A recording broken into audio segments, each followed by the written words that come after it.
y la respuesta contundente de la primer ministro descarta todo escrúpulo. 2 torpedos alcanzan a la vieja nave por el lado de babor.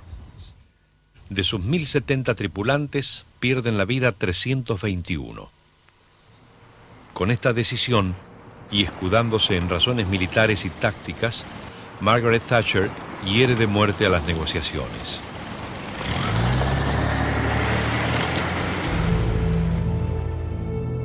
Años más tarde, el periodista inglés Robert Fox denunciará que los datos sobre la ubicación del Belgrano han sido enviados al agregado militar británico en Santiago por el Comando Naval Chileno de Punta Arenas. In my local paper, The Scotsman, there was an artless interview when the captain of the Conqueror, his name was Commander Christopher Refford Brown, was asked, "Why did you sink the Belgrano?"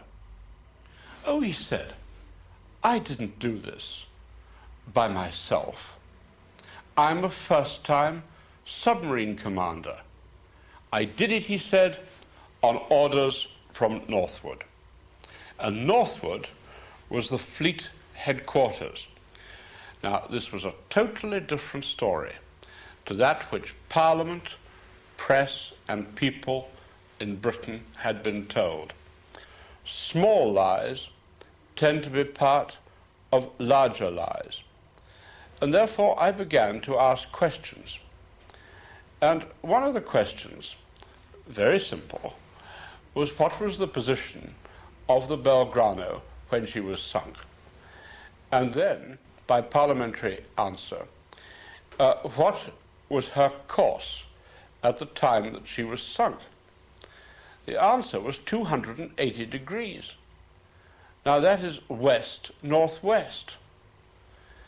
And I then asked, were there any units of the task force to the west, that is nearer Argentina, of the area where she was sunk? The answer was no. So this was untrue. The submarine commander wrote his account in a book called Our Falklands War. The men of the task force tell their own story. And it revealed that for 36 hours he had been following the Belgrano. Now, if the 44-year-old ironclad, for such she was the old USS Phoenix, as people in Argentina know very well, was really a threat to the modern ships of the British task force, how on earth was it that she wasn't sunk on the Saturday morning? Because the submarine, according to the submarine commander, had the Belgrano in his sights when she was razzing, that is, refueling at sea. That it became clear to Mrs. Thatcher that the Peruvian peace proposals put forward by President Belaúnde Terry, backed by the Americans, had been conveyed to Downing Street. Now, Mrs. Thatcher, who is an absolute liar, this is one of her characteristics, she said that there was no indication of the Peruvian peace proposals until 3 hours after the Belgrano was sunk. That was not true, because I went to ask President Belaúnde what he had done, and he was very convincing about knowledge of his peace proposals being conveyed to Mrs. Thatcher. And the truth of the matter is that the threat was not the 44-year-old cruiser. It was in fact the peace proposals, because that would have deprived Mrs. Thatcher of the military victory that the Falklands War was all about in the first place. It was about British domestic politics rather than any care for those Falkland Islanders. Al desastre argentino le sigue la primera victoria.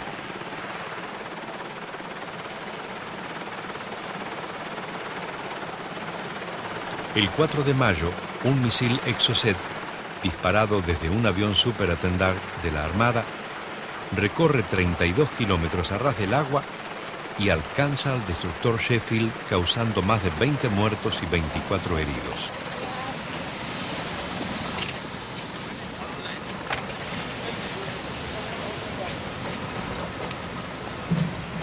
Unas pocas horas antes, la artillería antiaérea ha derribado 2 aviones Harrier, cifra que en el parte inglés es reducida a 1.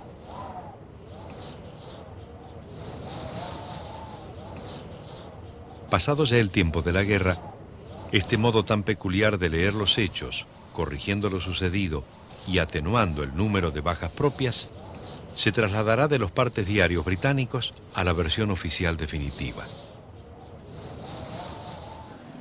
Las tentativas para lograr un desenlace pacífico del conflicto tienen un nuevo protagonista, el secretario general de las Naciones Unidas, Javier Pérez de Cuéllar.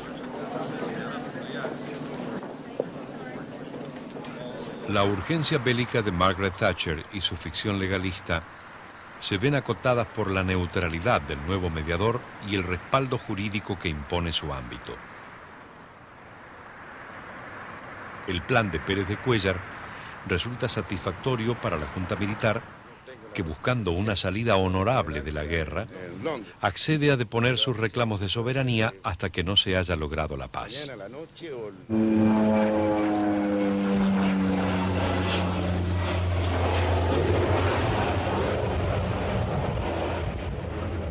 Entretanto, el bloqueo aeronaval que lleva a cabo Gran Bretaña comienza a ejercer sus efectos.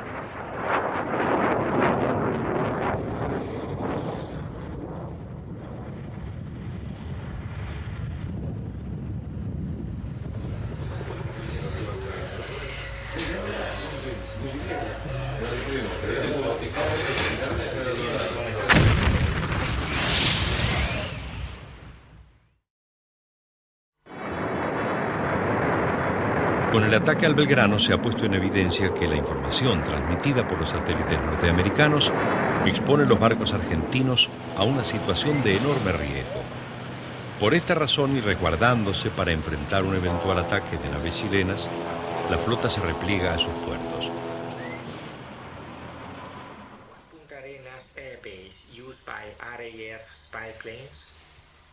The airbase at Punta Arenas was used from an early stage in the war for Royal Air Force spy planes.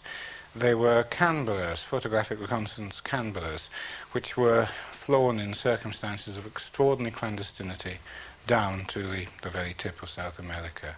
Firstly flew from the normal base in East Anglia to Belize. They were repainted into Chilean markings. They flew via Santiago, where one of them was seen by the reporter John Snow, and then down to Punta Arenas. And at Punta Arenas, both people at the area and those coming in on civilian flights were prevented from seeing anything that was going on the tarmac or the apron by having the windows covered up and blinds pulled down on aircraft. The planes were able to operate with relative impunity. They flew at a very, very large height, 60,000 feet. A ceiling above the capability of Argentine interceptors or, well, there weren't any surface-to-air missiles in the area anyway. The Chileans also provided a special forces base in Punta Arenas and thereabouts. This again was deeply secret. It was the second important aspect of the direct military collaboration between Britain and Chile. The base was used for Special Forces commanders, mostly members of the Special Air Service, but also taken from other units, in order to carry out clandestine surveillance, reconnaissance, target identification, and sabotage missions within Argentina. They were detected internationally on one remarkable occasion when an Royal Navy Sea King helicopter had to crash land on Chilean territory. It had gone completely the wrong way, so far west that it was completely implausible to suggest, as was of course suggested, that the helicopter had inadvertently lost its way from a coastal patrol and it was supposed to be returning to the task force. This was nonsense. En los días siguientes, las acciones ofensivas quedarán a cargo de la aviación.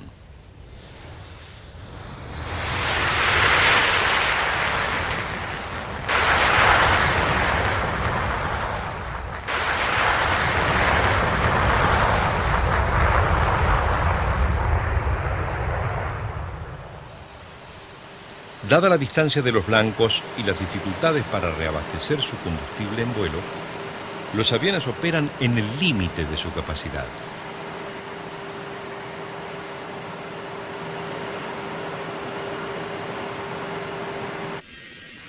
Pero la osadía de los pilotos, tanto aeronáuticos como navales, conmueven la opinión del mundo. Los pesados transportes Hércules, encargados de llevar suministros, realizan la mayor parte de su recorrido volando a no más de 20 metros de altura sobre el nivel del mar para poder burlar los radares enemigos.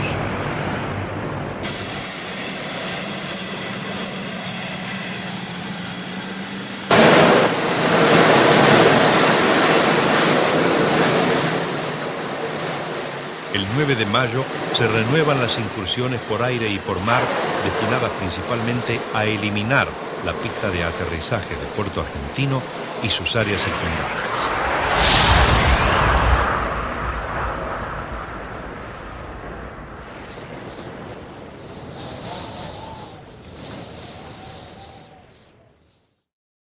La posibilidad de que el gobierno británico acepte la propuesta de Pérez de Cuéllar se ve reducida en los hechos a una pasajera esperanza. El 13 de mayo, ante la Cámara de los Comunes, el canciller ha propuesto reforzar las exigencias. La administración de la ONU deberá ser compartida con el Consejo de las Islas. La negociación se circunscribirá a las Malvinas, excluyendo a las Islas Georgias y Sandwich del Sur. El reflotar el derecho de autodeterminación de los Kelpers, denegado por las Naciones Unidas en 1965, y la novedad de discriminar las islas, que hasta ese momento han sido consideradas como un conjunto indivisible, constituyen el modo más efectivo para volver imposible toda negociación. Argentina se reafirma en su posición fundamental y la gestión del secretario de la ONU se desvanece en nuevos intentos sin futuro.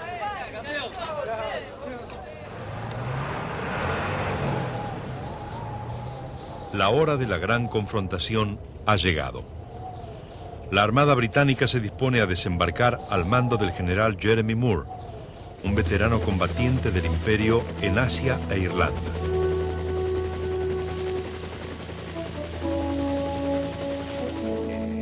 El gobernador militar de Malvinas, general Menéndez, dispone concentrar el grueso de sus fuerzas en un anillo de defensa en torno de la capital.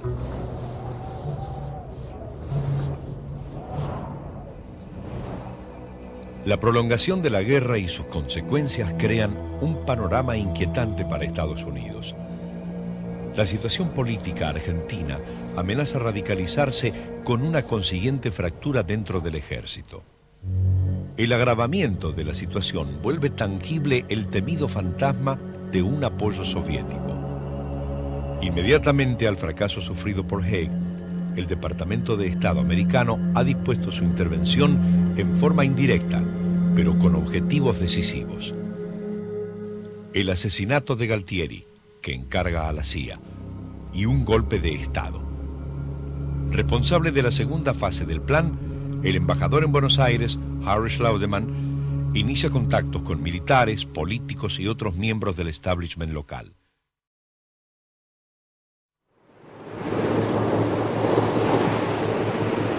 En las primeras horas del 21 de mayo se inicia el desembarco en San Carlos.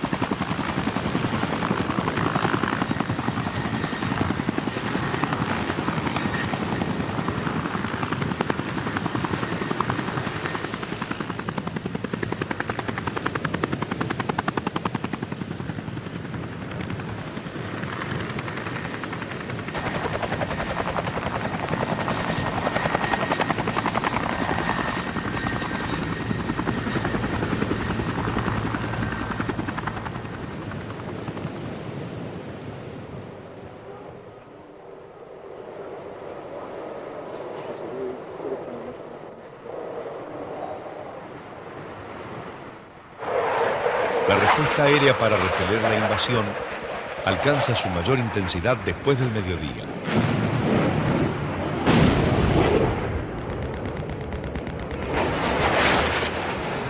De los 32 aviones encargados del operativo, 10 son derribados principalmente por la acción de los Harriers enemigos equipados con sofisticados misiles norteamericanos.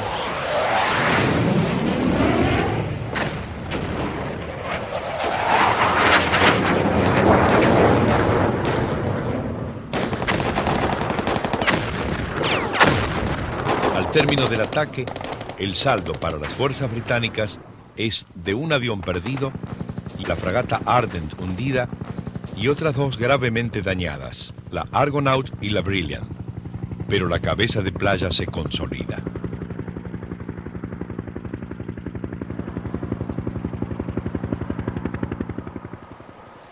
En nuevas incursiones y al costo de numerosas bajas, los pilotos argentinos continúan su hostigamiento.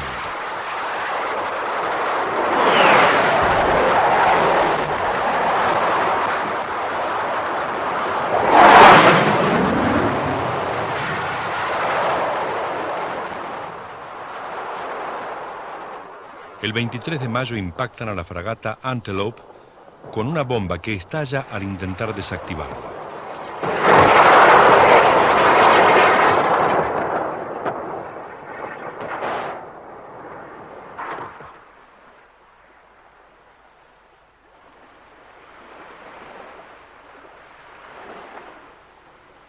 El 25 echan a pique al destructor Coventry,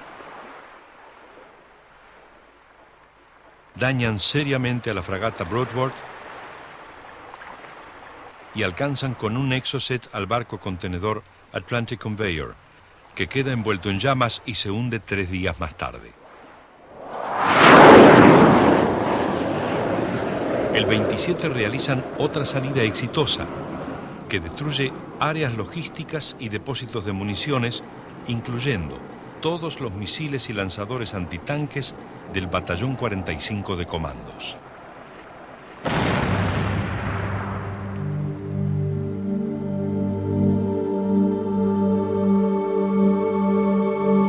Ese mismo día se inicia la batalla de Darwin y Pradera del Ganso, en la que un batallón de 600 paracaidistas y comandos, apoyados por artillería de campaña, aviones Harrier y fuego de fragatas, atacan a la guarnición allí establecida.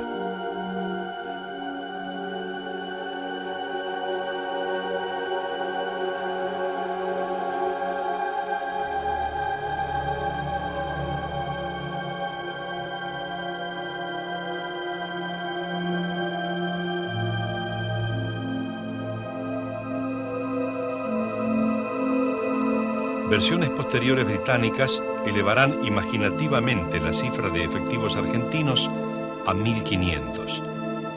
En realidad, participan en el combate solamente 700 soldados, de los cuales 450 están en reales condiciones de hacerlo. We have been busy, as you know. The casualties have come in large numbers in 3 separate incidents. And I won't give you any figures, but I'm proud to say that thanks to the combined efforts of the naval surgeons and the army surgeons and the Royal Marines that support them, everyone that's come in here alive, despite their horrible wounds, has gone out alive, and they're now in Uganda.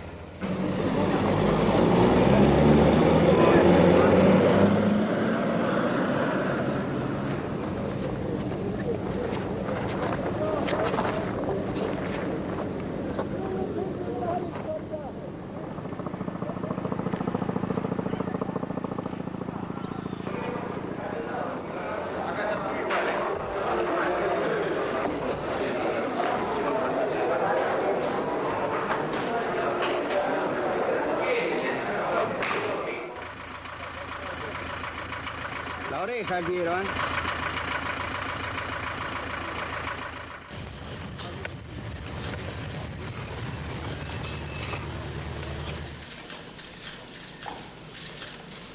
Con el propósito de evitar una masacre final en el frente de batalla, el Consejo de Seguridad de las Naciones Unidas inicia una serie de reuniones que dan por resultado la Resolución 505. Reafirmando los principios de la 502, exhorta a las dos partes a cooperar con el secretario general en su misión destinada a poner fin a las hostilidades. Abstention.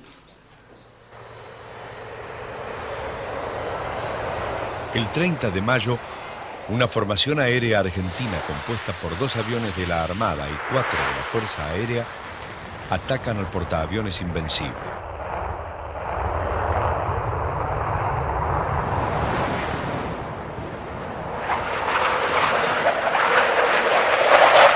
Los superestandar disparan el último Exocet existente y, siguiendo su trayectoria, los Skyhawk verifican señales inequívocas del impacto.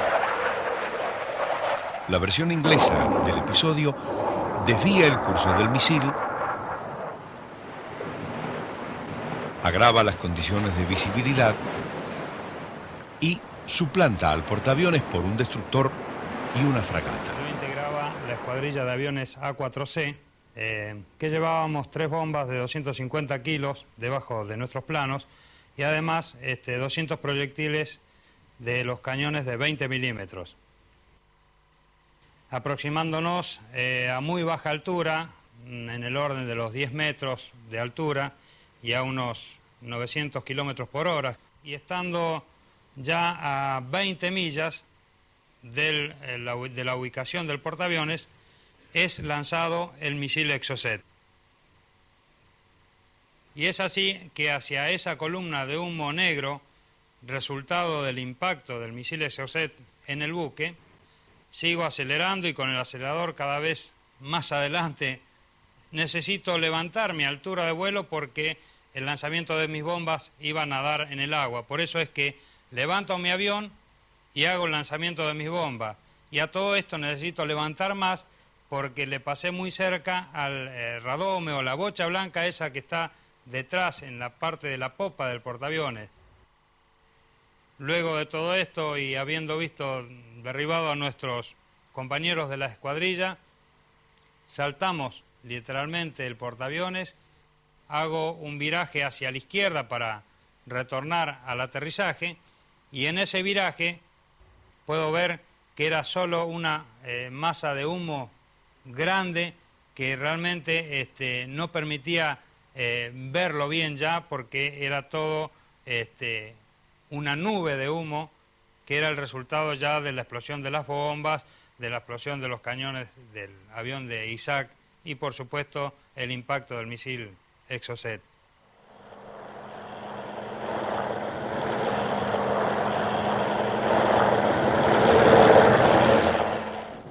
Luego de la caída de Pradera del Ganso, el Estado Mayor argentino considera que el ataque final es inminente. Ocupando cerros ubicados al oeste de Puerto Argentino, el día 31 completan un cerco que se prolonga por el sur y el este con la amenaza de ataques anfibios. Al fuego permanente de los Harriers y de las fragatas, ahora se suma el de la artillería de campaña, respaldada por una sofisticada tecnología electrónica.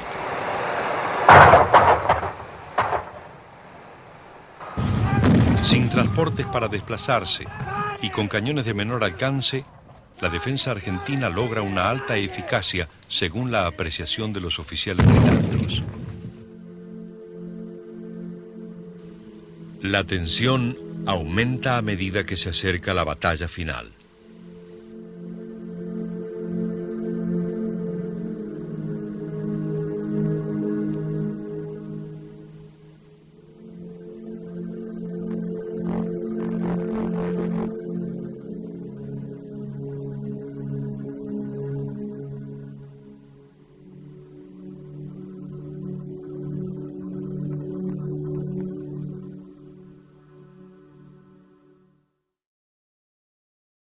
Tras una nueva convocatoria al TIAR, similar en resultados políticos a la anterior, Argentina asiste a la reunión de países no alineados que se realiza en La Habana.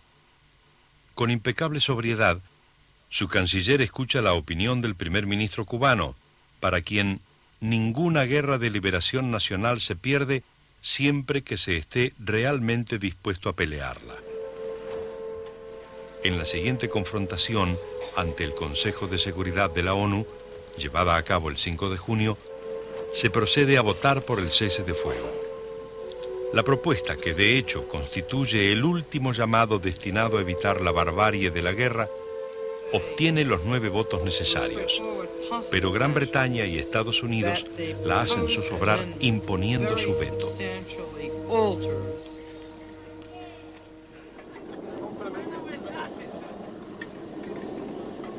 3 días después, los jefes militares de Puerto Argentino reciben la confirmación de movimientos navales en la zona de Fitzroy.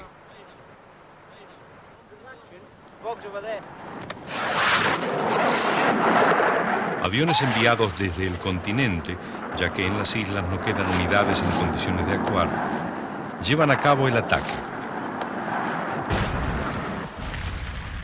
Destruyen 2 naves de transporte, el Sir Galahad y el Sir Tristram, además de dañar seriamente una fragata con un saldo de 50 muertos y 57 heridos.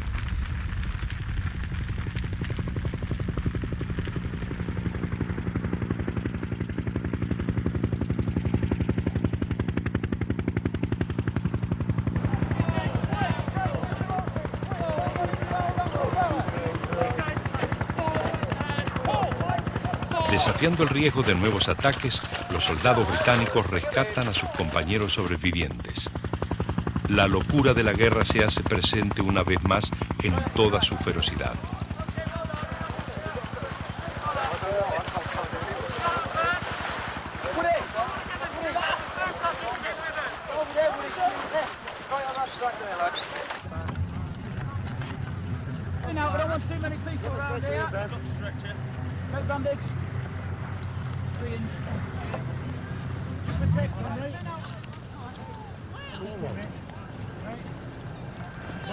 Is it full of home? Eh? What is it? It's old. Is it? It's old. Oh, what about this one? Okay, got it! Get it!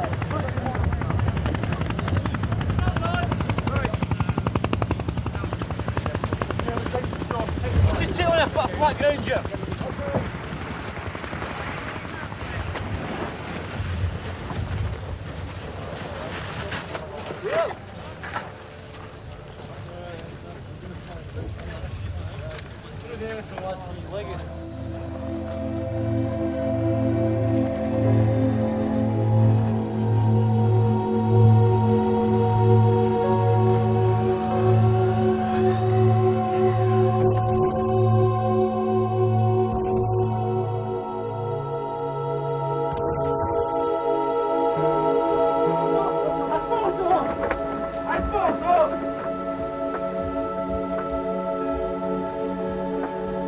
Los ataques nocturnos de las fragatas y los bombardeos de los Harriers continúan con tenacidad.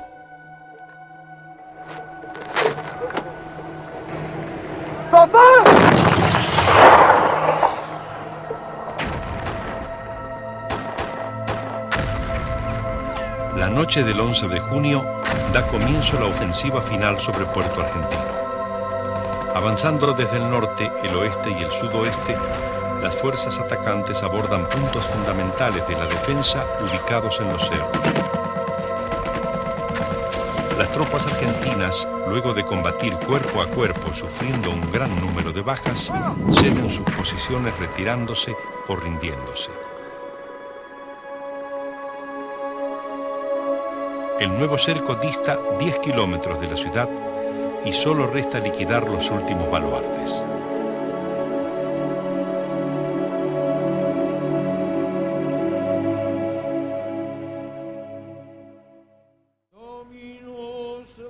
Sin noticias precisas del frente de batalla, Buenos Aires recibe al Papa Juan Pablo II. Millares de personas se congregan para escuchar su discurso de fe y resignación como una manera de atemperar su angustia, porque el presentimiento de la derrota está ya en el ánimo de todos.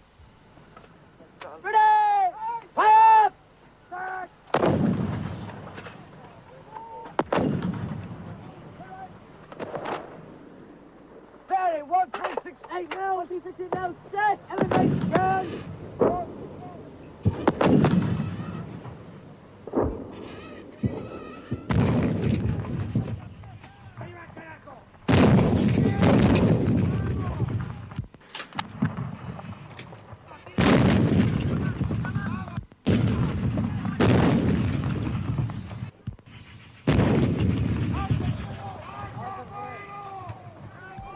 ¡Listo, Rodríguez! 177. ¡Rodríguez! Nivel positivo 10. ¡Fuego! ¡Fuego! ¡Cargue! ¡Cinco ráfagas! ¡Cargue! ¡Cargue! ¡Tire! ¡Cargue! ¡Arriba, carajo!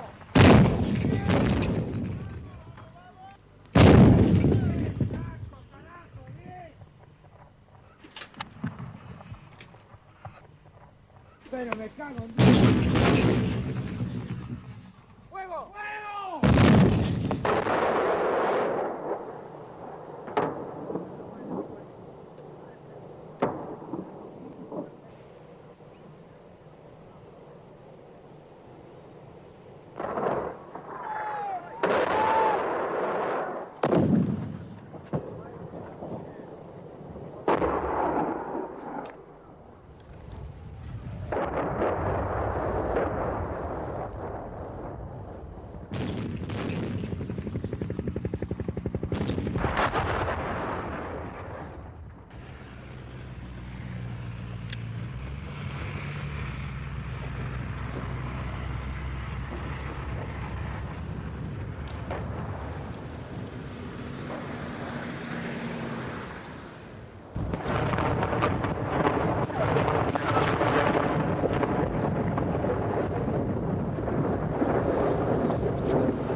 El 13 de junio comienza el ataque sobre los últimos puntos de la defensa.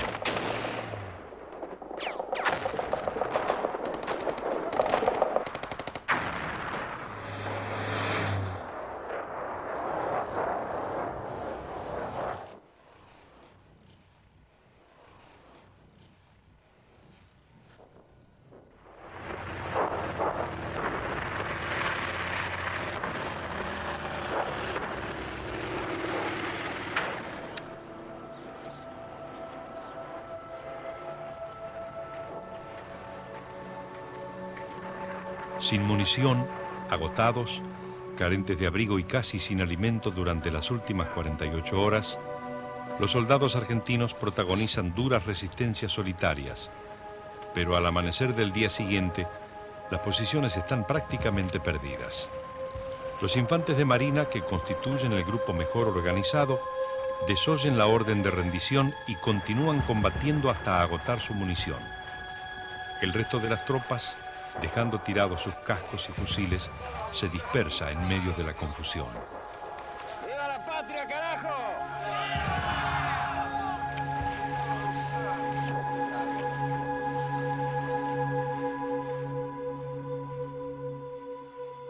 La batalla está perdida.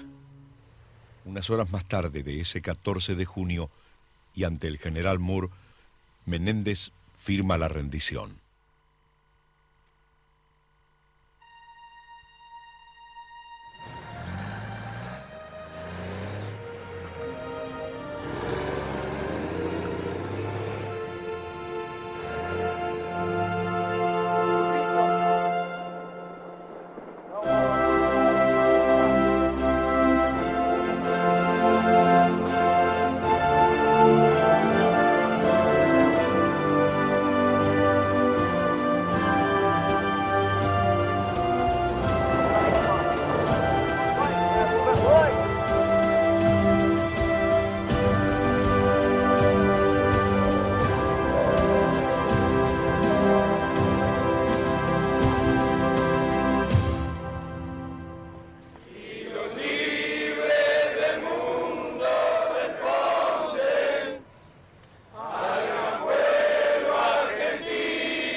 En Buenos Aires estalla la protesta y una vez más el reclamo legítimo del pueblo es aplastado con una salvaje represión.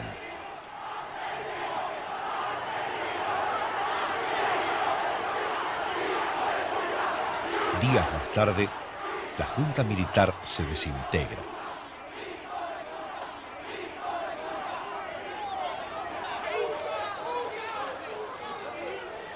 Y la nación vuelve a su exilio político interno, a sus ministros de economía serviles ante el capital foráneo.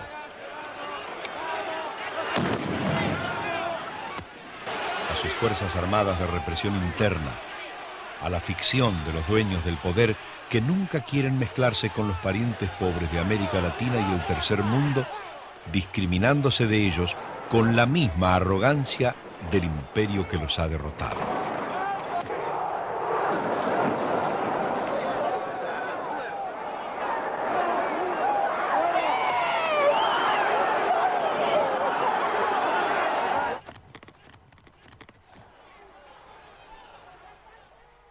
Prime Minister, could you have a word with us, please?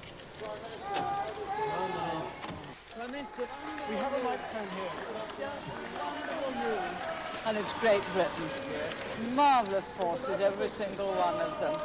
It's just been everyone together, and that's what matters. We knew what we had to do. We knew what we had to do. How do you feel about our And we went about it and did it. Do you think the ceasefire will hold, Prime Minister? I believe so. I believe so. There's still one or two things. Just listen to everyone. I must En go Londres, down. la primer ministro saborea la victoria. Ha logrado salvar su gobierno y toda Inglaterra celebra ese triunfo que revive momentáneamente el viejo orgullo de pertenecer a una gran potencia imperial.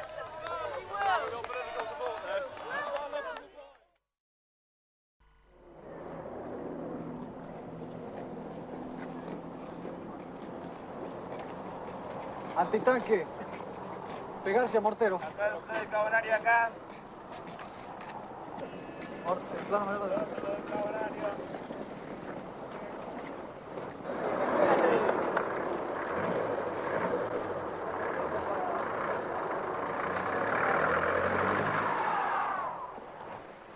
¡Arriba la cabeza! Las razones del fracaso no se agotan en explicaciones técnicas o el argumento de una diferencia sustancial en armas y equipos. Al haber participado activamente en la vida política, reprimiendo a los sectores populares, comprometiéndose en golpes de Estado y sórdidas luchas por el poder, a la hora de asumir la función para la que fueron creadas, las Fuerzas Armadas Argentinas han acusado su poca experiencia de combate en una guerra clásica. Y el error fundamental de los jefes derrotados es no haber comprendido a tiempo que las grandes gestas solo tienen por protagonistas a los pueblos y a todos los que luchan por defender su causa.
En Buenos Aires, una comisión militar designada para investigar los sucesos del Atlántico Sur formula graves cargos contra los responsables de la operación.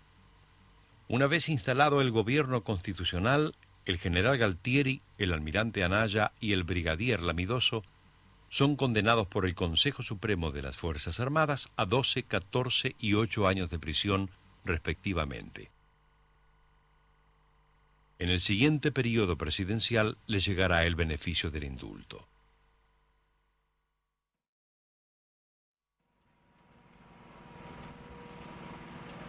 Por su fervor pro-británico, Caspar Weinberger, ministro norteamericano de Defensa, será honrado por Margaret Thatcher y miembros de la realeza con el título de Caballero del Imperio.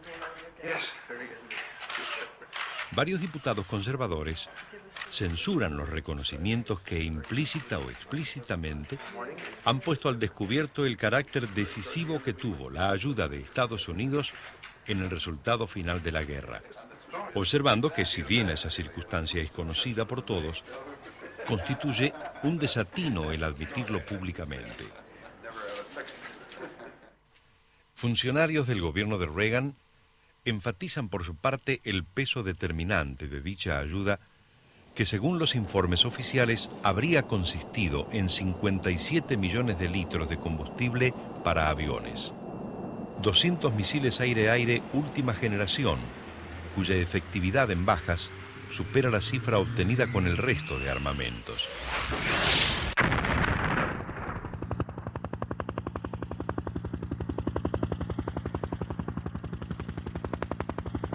Sistemas de armas, materiales críticos, repuestos y municiones. El apronte del portaaviones Guam y otras naves para suplantar eventuales pérdidas de la flota y un flujo de información que cubrió el 98% del total que manejó la inteligencia inglesa durante la guerra. Well, after the war began, there were a series of secret accords between Britain and Chile. There was agreement that there should be military supplies to Chile, some of them almost immediately, and that Britain would help soft pedal international anxiety about human rights abuses under Pinochet. What that meant in practical terms was that Britain would no longer support the annual motions condemning abuses in Chile, which happened for the first time in the autumn of 1982.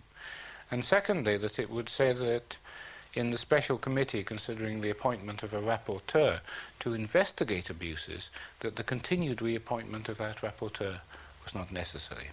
Again, Britain kept to its side of the agreement here, and it was only fortuitous that on the floor of the General Assembly the manoeuvre was spotted and Britain's position overcome. So the contribution of the United Kingdom to trying pulling away international attention from Chilean abuses as a result of the secret military pact was quite substantial. También Argentina ha recibido un significativo auxilio, tanto más valioso por provenir de países no ligados a ella por ningún compromiso previo, y con los que ha contraído una deuda de perdurable gratitud.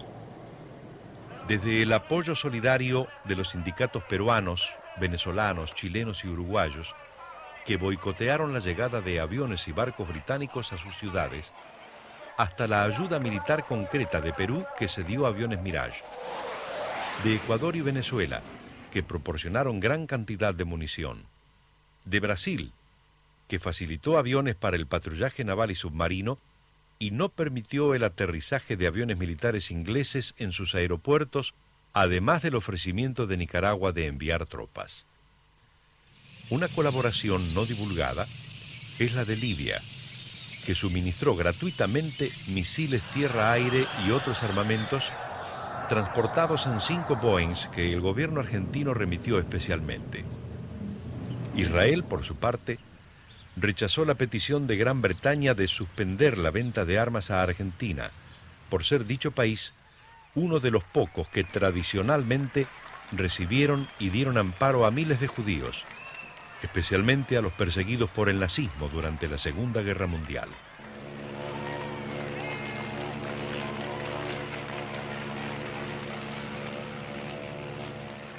En contraste con estas muestras de solidaridad externa, se comprueba posteriormente la traición de miembros de las Fuerzas Armadas y funcionarios argentinos que a lo largo del conflicto suministraron un constante flujo de información a la delegación de la CIA y a los agregados militares norteamericanos en Buenos Aires.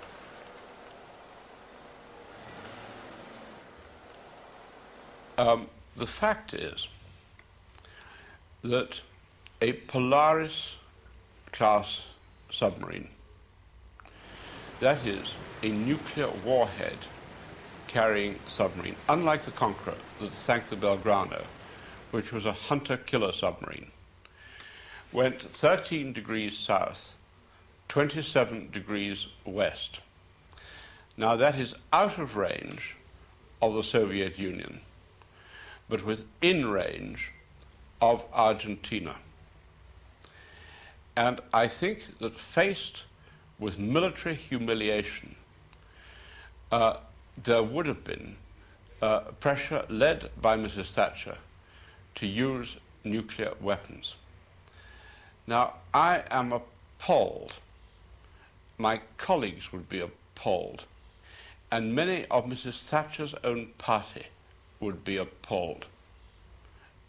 But I ask, why is it that part of the so-called British nuclear deterrent was sent out of the North Atlantic down to the South Atlantic by rumor within range of the Argentine military complex near Cordova, unless there had been the possibility of using these weapons? I mean, the situation is horrible beyond anything, and that's part of the reason why some of us are for the giving up by people other than the Americans and the Russians, and now I think including even them, nuclear weapons, because some crazy person might be tempted to use them. And the temptation arises faced with military humiliation and all the political consequences. And I don't think that that woman understood what war meant. And I think that Britain was led by a bad, bad person. Now, I would never have said this of Ted Heath, our predecessor. I don't say it of the present British Prime Minister, who was a political opponent, John Major, and of no other political leader this century. Oh, they were carrying, without question, nuclear depth charges. That goes for the Sheffield, it goes for the Coventry, and it goes for other ships of the task force. This was against the provisions of the Treaty of Tlatelolco. In the case of the Sheffield, which is it was sunk. Yes. What would happen to that kind of weaponry then? Well, they would deteriorate. For 26 years, I've been the weekly column of New Scientist, and I'm extremely careful about giving definitive scientific consequences when I can't know for certain, but no one else knows for certain. But what happens to nuclear weapons at the bottom of the sea is anyone's guess. Now, it may be all right, but it depends to what extent they're leaking, and indeed the whole plutonium situation. Luego de recapturar las islas, el paso siguiente de Inglaterra es la puesta en marcha del viejo plan esbozado en 1979 para convertirlas en una fortaleza militar.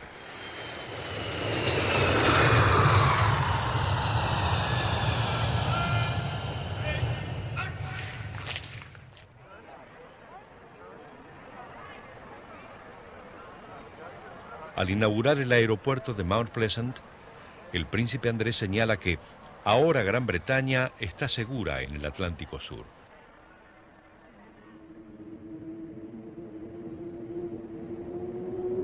Con igual complacencia, Lord Trafford agrega: Malvinas es ahora un trampolín para la Antártida. La frase alude a la ambición de su país por el continente blanco, en el que pretende las zonas reivindicadas por Argentina y Chile.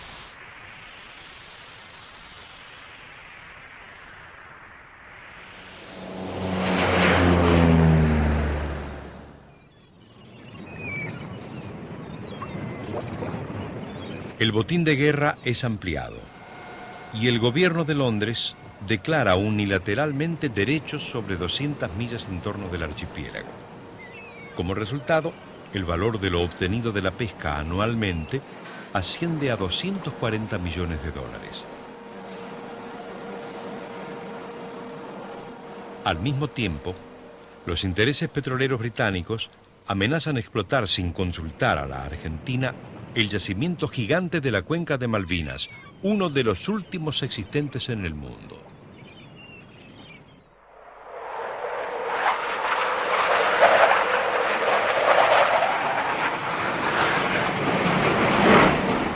Mientras tanto, en Argentina, la ciudadanía continúa debatiéndose frente a las secuelas del conflicto.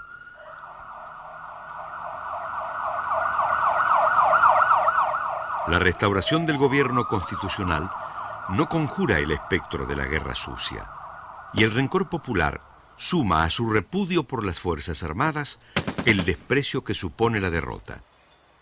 El ejército sufre una profunda fractura entre la oficialidad joven y sus jefes, entre los que lucharon en las Malvinas y los que no estuvieron allí, que llevó a dos graves levantamientos, en 1987 y en 1990 respectivamente.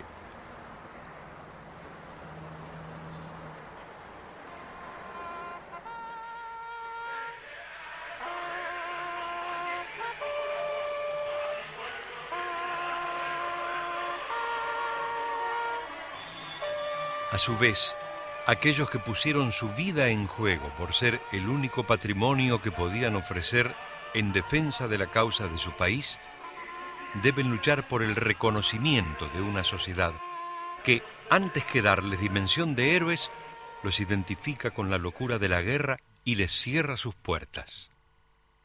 No quisimos echar a ese general que envainó sus sables sin llegar a empuñarlo.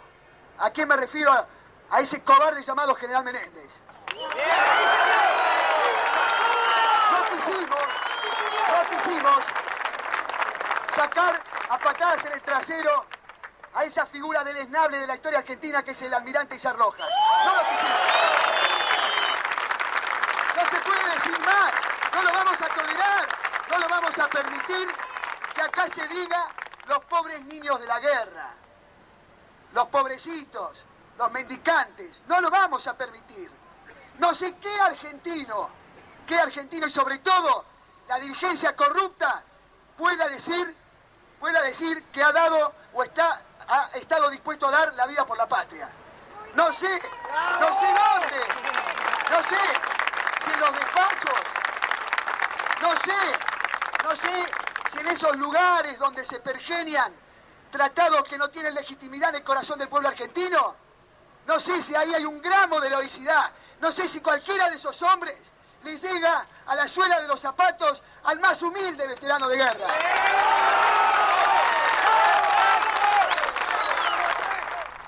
Los tiempos de la guerra parecen hoy lejanos, pero el testimonio de centenares de tumbas sigue interrogando desde el frío suelo de las islas sobre el sentido final del conflicto. ¿Por qué se enfrentaron en una guerra Argentina e Inglaterra? Al concretarse el desembarco del 2 de abril, los argentinos celebraron ese paso como el primero de una reivindicación largamente anhelada.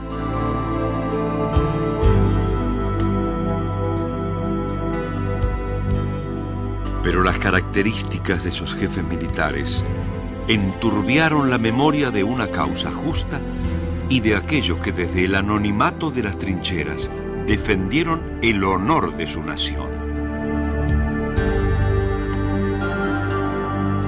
¿Cuál fue el beneficio de los vencedores?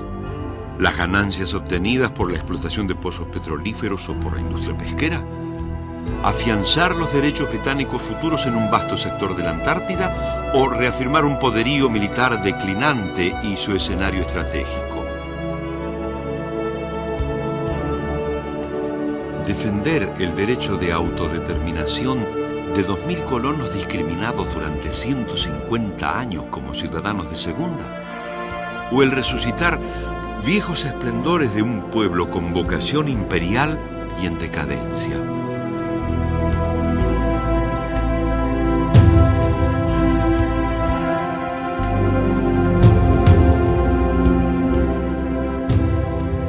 Entretanto, la carrera de los pueblos que consiguen su riqueza gracias a la opresión de otros sigue su curso. Tras la caída del muro de Berlín y de las utopías fáciles que vaticinaban el fin de la historia con un mundo feliz transformado en mercado, descartada la falacia de la lucha de los valores de Occidente versus el materialismo marxista, la guerra final entre el norte y el sur, entre países saqueadores y países saqueados, se avecina en toda su crudeza. Mientras las naciones hegemónicas continúan disputando un primer puesto siempre efímero, muchos pueblos sometidos se repliegan en la violencia de un fundamentalismo religioso y la catástrofe ecológica deja de ser una fantasía de ciencia ficción.